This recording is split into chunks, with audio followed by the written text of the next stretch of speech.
Welcome to All Things Work. I'm your host, Ann Sparacco. For this episode, we're recording at SHRM 25, our annual conference here in sunny San Diego. Today, we're focused on helping you navigate the complexities of paid sick leave laws and their impact on compliance, employee well-being, and organizational success. And joining us to talk about this today is Lauraine Bifulco, an HR compliance expert and president and CEO of solutions firm Vantaggio HR. Lauraine is hosting a workshop on this very topic at SHRM 25, and we're thrilled to have her here to share valuable insights and actionable strategies with our audience. Welcome to All Things Work, Lauraine. I'm delighted to be here. Thank you very much.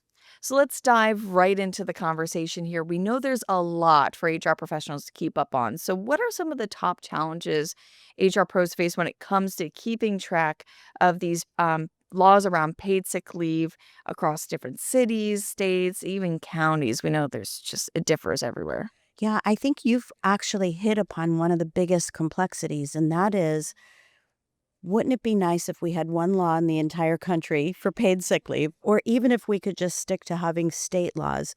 But really, cities and counties have gotten on the bandwagon. And if you happen to be in a location that has to comply with those multiple jurisdictions, it can get rather complex.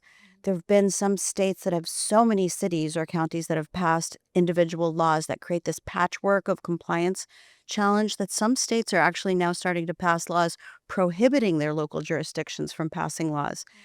If you happen to be a company that's either in one of those locations that has multiple jurisdictions, or if you were a multi-location employer, the laws are so tremendously different from one another. That's really the crux of the complexity with the compliance. It really is complex. I Yeah. can't imagine how people try to keep up with We have this. cheat sheets. So when it comes to methodologies around paid sick leave accrual, which of course is the process by which employees earn leave over time. So can you explain the difference between bank caps versus annual accrual limits? Let's walk through that a little bit I'm first. so excited somebody's asking me that question because it's kind of my pet peeve about paid sick leave laws. So everybody is familiar with how vacation and PTO plans typically use, where you tend to accrue a certain amount of time per pay period. And very frequently, there is a cap to the bank. You can accrue up to, I'm going to call it 120 hours. You get to that level, it caps. And until you use some time, you don't accrue any more time. You use time, it drops back down. The accrual turns back on again. Some of the paid sick leave laws around the country right now, the paid sick leave accruals work similar to that, California being one of the states where that's the case. You accrue 1 hour per 30 hours worked. Once your bank gets to 80 hours, you can't accrue anymore. But the minute you use time and drop it down below that bank cap, then your accrual turns back on. We're all kind of used to that. And frankly, payroll companies, and we're going to probably talk about that a little later, are used to managing accruals and bank caps that way. Some of the paid sick leave laws actually impose a limit on the total number of hours that can be accrued in a year. So, for example, if you're accruing 1 hour per 30 and you get up to, in some states, the cap is 40 hours, once you've accrued that 40 hours, even if you use time, the accrual doesn't turn back on within the year. The worst part about that is that some of the laws aren't clear about whether it's one or the other. It's really tough. How exactly can HR really determine the best approach for their individual organization? Because like we said, it's a little more complex depending on the law, depending on the company, depending on where that company is located. Exactly. Typically, companies are not going to have a heck of a lot of discretion. And one of the things that I really stress is that folks really need to dig in and know the nitty gritty of the laws in their area. Knowing that in your location, you have to either give people, say, 40 hours up front as a lump sum or accrue 1 hour per 30 isn't enough to really be sure that you're going to have a plan that you can put in place that's compliant. So going to the source documents, reading the actual text of the legislation, which are frequently not super well drafted and written, they're hard to understand. But in my experience, most of the departments of labor and jurisdictions around the country have published really good Q&As or FAQs. Some locations even have published very formal regulations that go into a lot more detail than the original legislation went into. So it's really important for HR and payroll professionals to dig in and know the complexities of all the nuances, because it goes far beyond. You asked me about How do they know how to use their accrual in the accrual bank? There's 15 or 20 other little minutia that they need to be paying attention to as well. And we're going to pile on top of this complexity here. Just going to Awesome. make it more complex, just rattling everybody's brains. So, how do PSL laws interact with other regulations such as FMLA, workers' compensation, and of course, those state specific workplace laws? That is one of the things that maybe is a little bit less complex than everything else about paid sick leave, which is great.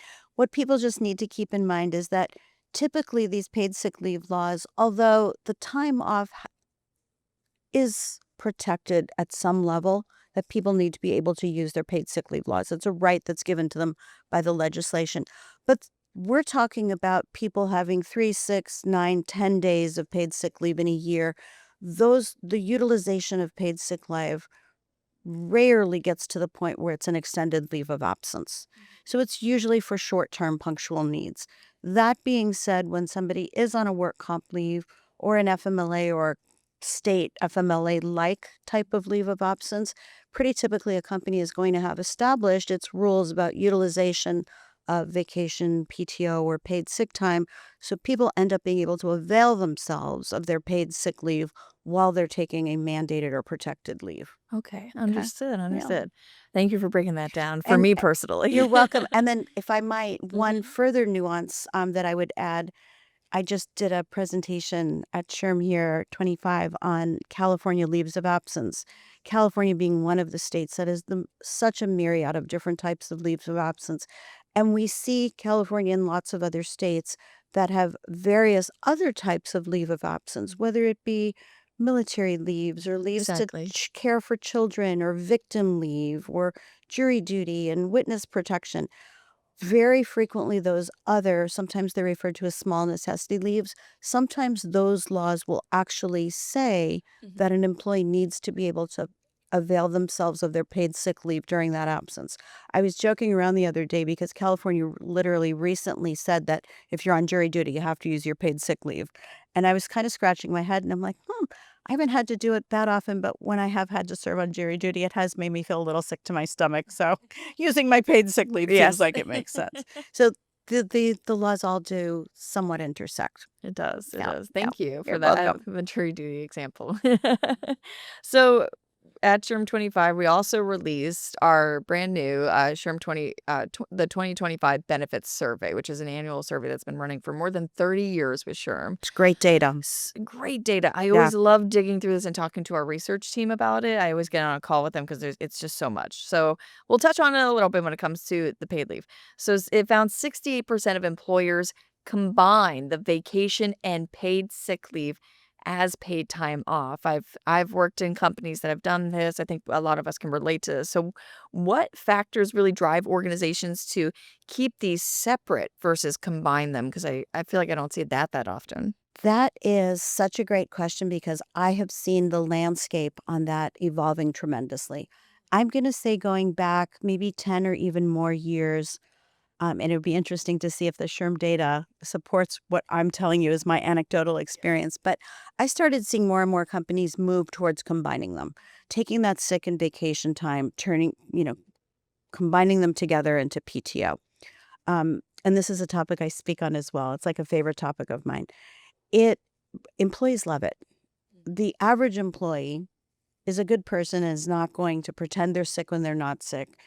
And if they're not sick, then to have everything combined into one bucket for PTO, they have more discretionary time off to take the time off when they want to. So there's a lot of pros and cons that we could talk about, but in general, companies moved in that direction. There was also a significant ease of administration. You don't have two buckets of time. Right. You don't have two accruals and payroll. You don't have two balances that have to show on the person's pay stub. It just made life easier. And because employees liked it, it was kind of a win-win for employers and employees. I have started to see in the last, I'm going to say 3 to 5 years, with the advent of all these paid sick leave laws, of movement back in the other direction. Really? Because the paid sick leave laws have so much complexity to them, and Mhm. because they pop up on us. Mm-hmm. I literally will present and tell people this data was correct as of yesterday, but a new law could have gotten passed this morning, right? Because of the complexity of the paid sick leave law, and if you're interested, I could share some of the specifics of that. It is frequently very hard to get your vacation or PTO policy to fully comply with all of the requirements of paid sick leave law. Mm-hmm. So instead of pulling their hair out, I've seen many employers, I did it at my company as well, keep PTO in place, and I still call it PTO, and you can use it for any reason, but I separated and additionally offer paid sick leave so I can be very, very sure that my paid sick leave plan is totally Gotcha. compliant. Gotcha. Yeah. So, for those that do combine the paid and sick leave, what are some considerations or even challenges they really should keep in mind? Many of these paid sick leave laws have some level of commonality about them. They're all different in many ways, but most of the laws around the country right now, for example, require an employer to accrue, say, 1 hour per 30 hours that the employee works of paid sick leave. Some of them are much more than that, but let's just say in general it's that.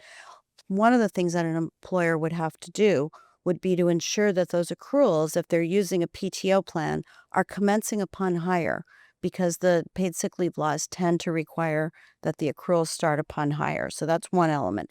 The other thing is that many of these paid sick leave laws require that paid sick leave be given not just to your full-time employees, but to part-time, seasonal, temporary. And if those are folks that you're not giving PTO or vacation to, you would either then need to offer that benefit to them, which is atypical, or you would have to have a carve out special, maybe just paid sick leave for those folks. So, for we touched on this a little bit, where it gets a little complex when you have multi-state compliance. Here. Hugely complex, yeah. So, for organizations with employees in multiple states, what are some of the best practices for creating that blanket sick leave policy? We know that's not as easy. No, it's not as easy. And I would say that probably the first best practice before attempting to build that blanket paid sick leave policy is deciding if that's even the right thing for your organization. Right. There are companies that might have employees in 3 locations that have paid sick leave laws, where coming up with the commonality between them, figuring out which one of those jurisdictions offers a protection that's the most beneficial to the employee, and then creating your policy around that might not be as difficult as that employer that might have people in 35 places. I think company culture is important to consider too. Yes. I think how many employees are in each one of the location. I think remaining competitive with the marketplace. So first question would be, do I want a blanket policy? And then I would finally add to that that if you do have a blanket policy and you go through that laborious effort Mm-hmm. of figuring out how to make your policy comply, next Thursday a new law could get passed Exactly. and it could throw your whole thing out of compliance. I literally have had clients that have built policies like that and that had an outlier state pass a law that offered a tremendous amount more paid sick leave than their policy covered at that point in time. And they stopped, dropped, and they were not too sure they wanted to make that generous of a change to the policy.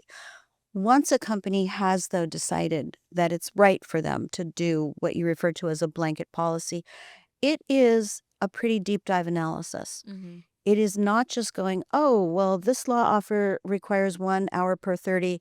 That one's 1 per 40. We're going to go with 1 per 30 and we're going to be compliant. You have to look at, when does the accrual have to start? Which employees are covered by the law? You asked me that great question about, how does the bank balance work? Is it a total accrual in the year, or is it a bank balance? What are the carryover rules? There's just a myriad of different things that would need to get factored into a policy to make it truly compliant, to be sure that it complies across all of those different elements of all of the different jurisdictions. So, obviously, this is complex. There's It there's is. I think that's the word of the day in this episode.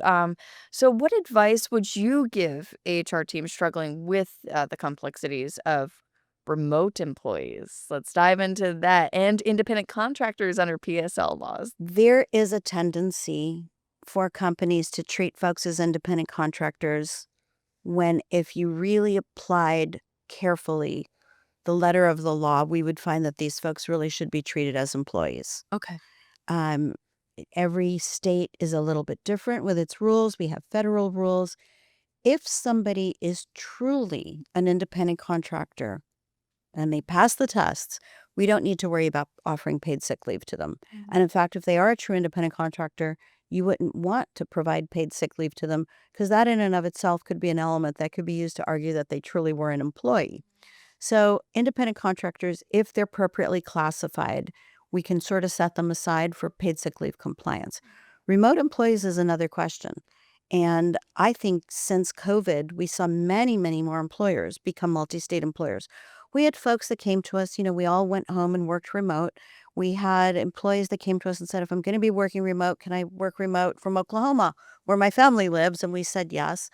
And I think as employers, we thought COVID was going to last 3 weeks, then we thought it was going to be 3 months, and then it was 3 years, right? Big lesson we learned. Big lesson we learned. But I literally had many clients that called me up after, the several years, and they sort of had this moment of realization that they had become a multi state employer.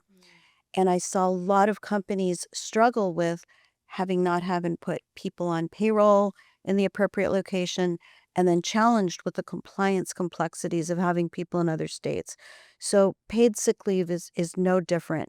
When you have remote employees that are working in another jurisdiction from where, say, you might be headquartered, you have to look at the paid sick leave law that applies in the location where that employee is performing work.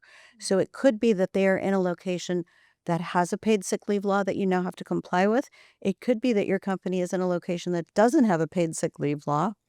And it could be the complete opposite. You could be an employer in a location with a paid sick leave law, have a remote worker, move someplace where there isn't paid sick leave law, and then you're faced with the decision of, do we want to be an employer that says, we're going to allow you to keep that benefit, or are we going to take it away because you're in a location that doesn't provide that? So there isn't a good answer. Gotcha. Yeah. So, payroll and record keeping. Oh, Diving yeah. into this. We Yeah, have to do it. Okay. So, what are the most common challenges related to PSL laws when it comes to payroll in such areas such as accrual, calculations, carryover rules, and payout upon termination? Oh my goodness. Okay, there are a lot of challenges, Yes. and I'll articulate a few of them. One of them is that I find that people don't spend the time to make sure that the accruals are set up correctly in payroll. Many of our payroll companies these days have pretty sophisticated accrual capabilities, but getting accruals set up in payroll is hard, and it's important to be done right.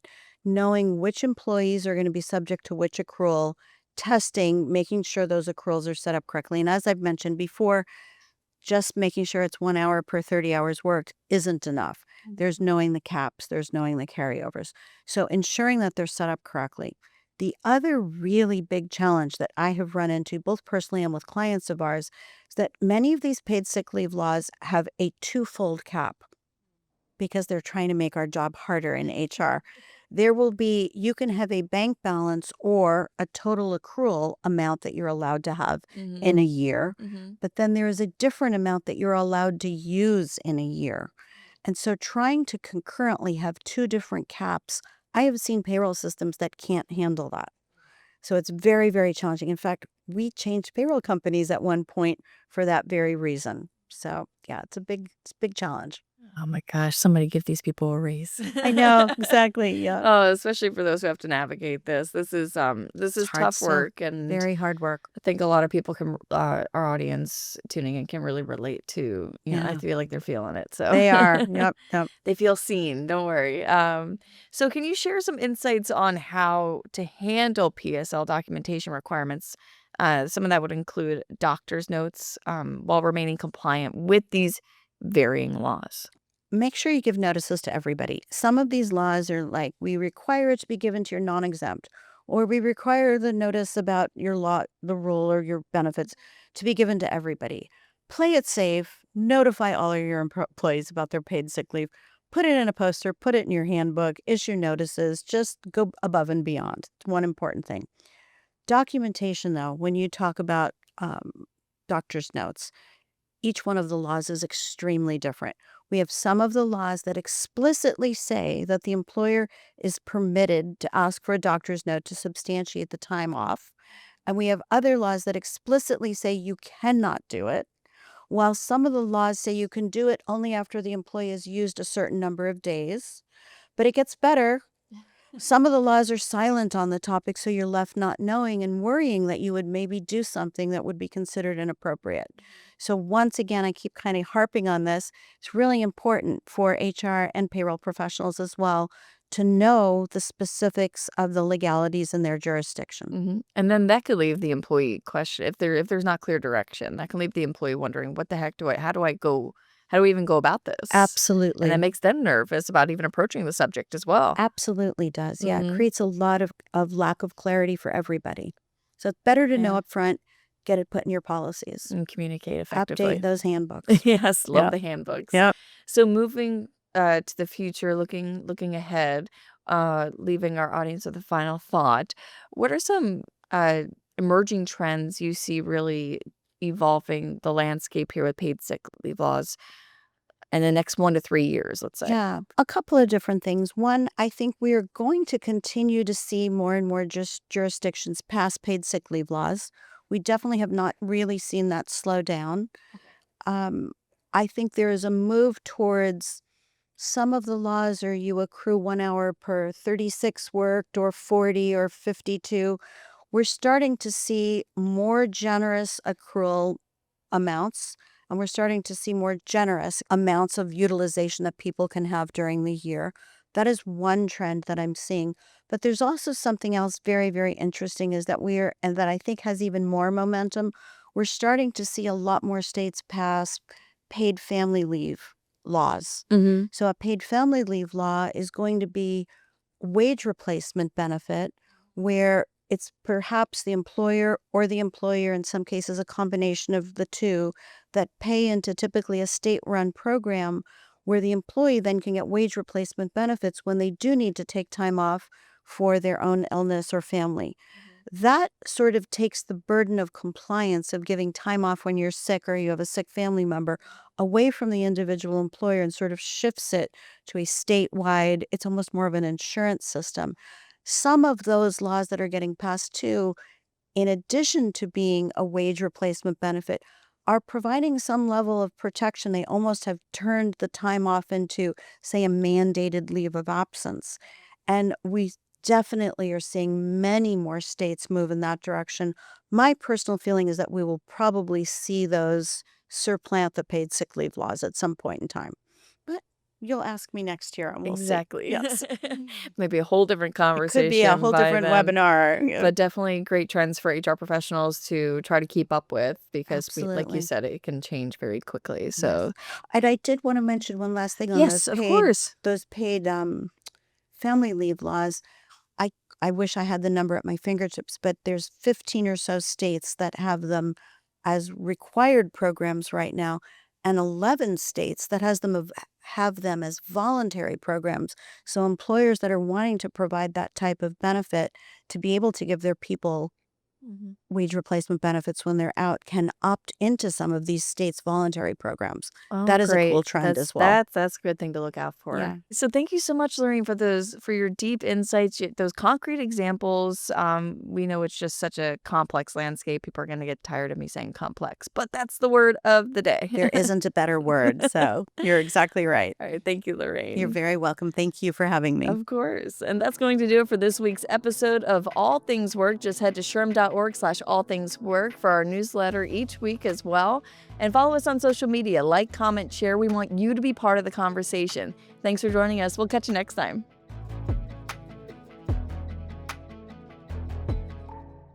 SHRM.